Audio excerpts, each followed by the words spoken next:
저는 2심에서 뒤집힐 가능성이 상당하다 생각합니다. 원래 2심은 1심에서 했던 걸 똑같이 하지 않거든요.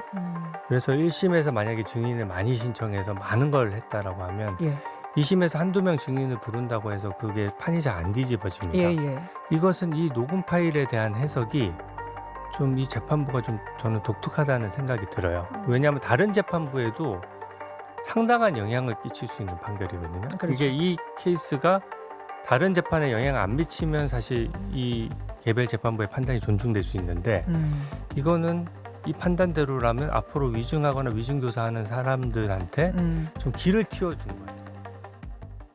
그러니까 결론은 위증은 유죄고 위증 교사는 무죄라는 거거든요. 그러니까 저 부분이 이제 저도 그렇고 저도 뭐 법조인은 아닙니다만 일반 상식적인 수준에서 봤을 때 김진성 씨라는 사람은 위증했다라고 이 재판부가 그 4건의 증언, 6건의 증언 중에서 2건은 무죄지만 4건은 유죄라고 판단을 해서 엄중하게 처벌해야 된다 해서 벌금을 내린 거고요. 근데 교사했다는 사람은 고의성이 없다는 이유로 무죄를 내렸거든요. 근데 그 재판부의 판결문도 저도 꼼꼼히 읽어봤는데 그 김진성 씨가 기억에 반해서 위증했다는 4가지 증언을 설명하면서 그 4가지 증언의 내용이 이재명 당시 경기도지사와 통화한 내용들이 상상이 돼가지고 그것을 반영을 해서 거짓 증언을 했다는 거예요. 그러니까 영향은 분명히 미친 것은 맞는 것 같고 그리고 그 판결문에도 교사행위가 있었다고 인정을 하고 있습니다. 그러니까 교사를 부탁했고 전화로 통화를 했고 그래서 교사행위가 있었다라고 인정했는데 저게 나온 것처럼 그런데 고의가 없으니까 무죄다 이렇게 판단을 한 것이어서요. 저는 2심에서 충분히 다툴 만한 여지가 있다고 생각이 들고요. 그냥 제가 쉽게 일반인 상식적으로 보면 그 우리가 드라마에서 많이 봅니다만 재벌 회장이나 권력자가 자신이 검찰의 어떤 기소가 돼서 재판을 받을 때 자신의 불리한 것을 만회하기 위해서 많이 하는 게 자기보다 권력이 약하거나 힘이 없는 사람한테 거짓 증언을 많이 시키잖아요. 그때 뭐 대놓고 시킵니까? 알아서 이야기하면 알아서 알잖아요. 그러니까 당시에 김진성 씨가 경기도지사인 이재명과 통화했을 때 현직 도지사입니다. 그리고 그 30분 통화 녹취들 들어보면 뒷부분에 가면 김진성 씨가 굉장히 제가 뭐 이런 표현이 어떨지 굉장히 비굴할 정도로 같이 한번 뵙고 식사라도 한번 합시다라고 계속 이야기를 해요. 왜냐하면 당시 김진성 씨는 그때 뭐였냐면 백현동 사건 관련해 가지고 개발업자였던 그 당시 그 이재명 캠프의 선대본부장이었던 사람 있지 않습니까? 그분과 같이 일을 하는 사람이었거든요. 그러니까 당시 경기도지사라고는 막강한 현실 파워를 가지고 있는 사람이기 때문에 잘 보여야 될 필요성이 충분히 있었던 상황이에요. 그러니까 아마 고의적으로 명시적으로 이렇게 해달라고 말은 안 했다 하더라도 충분히 그 부분에 대한 것을 받아들였을 가능성이 있는 거라고 저는 생각이 듭니다.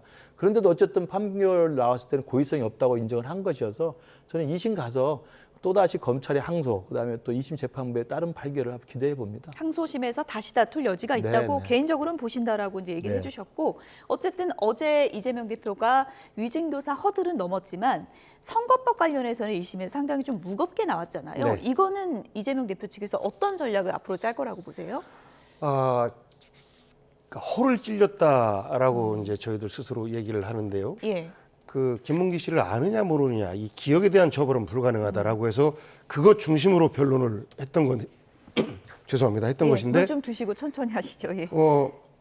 그게 아니고 다른 방송에서의 다른 이야기들을 가지고 이것은 위증이다, 이 허위 사실이다라고 한 건데 그런 부분과 관련된 죄송합니다. 천천히 말씀하시죠. 관련된 판례들이 있어요. 그런 것들을 봤을 때 이거는 당연히 무죄이어야 되는데 지나치게 이 정치적으로 영향을 받아서 판결을 한 거다라고 저희들은 해석을 하고 있는 것이고 설령 만에 하나 이것이 이제 유죄가 된다 할지라도 이거를 검찰은 최고 의원님이 지금 목소리가 상태가 조금 안 좋으시니까 물 좀 드시고 최고 가중처벌까지 하는 형량을 구형을 하고 그거에 따라서 또 최고치의 선고를 하고 했던 것 아니겠습니까? 만에 하나 이것이 유죄다라고 할지라도 일반적인 판결은 이것이 타인을 낙선시키기 위한 목적이 아니고 나를 변론하기 위한 것이기 때문에 일상적으로는 설령 유죄다 할지라도 100만 원 미만의 의원직에 영향을 받지 않는 정도 수준의 벌금형을 받는 것이 상식이다라는 예를 들어 것들이 뭐 일반적인 선거법 거예요. 개정 같은 거는 시나리오에 있는 겁니까? 그것과는 상관이 없는 겁니다. 이제 선거법 개정한다 할지라도 예. 지금 현재 있는 선거법에 적용을 받아서 재판이 되는 것이라 예. 개정과는 전혀 상관이 없는 예. 것이고요. 다만 저는 그러니까 지금까지 본인을 어쨌거나 홍보하기 위한 목적으로의 허위 사실 이것이 이렇게까지 과장되게 이것이 뭐 허위 학력이라든지 예. 이런 것 아닌 이상 이렇게까지 심한 판결, 의원직을 상실할 정도의 판결이 나오는 경우는 보지 못했습니다. 예. 그렇기 때문에 최소한 양형부터 시작해서 그리고 유죄 부분까지도 저는 2심에 가서 예. 크게 움직일 것이다라는 전망을 기본적으로 하고 있고 현재 1심 판결은 2심에서도 그냥 유지되지 않을까. 물론 뭐 서로 그 정당 간 또 지지자 간의 바람이 이 말씀 속에 담겨져 있을 예. 것인데 저는 저희들의 주장이 정의라고 믿고 말씀드립니다.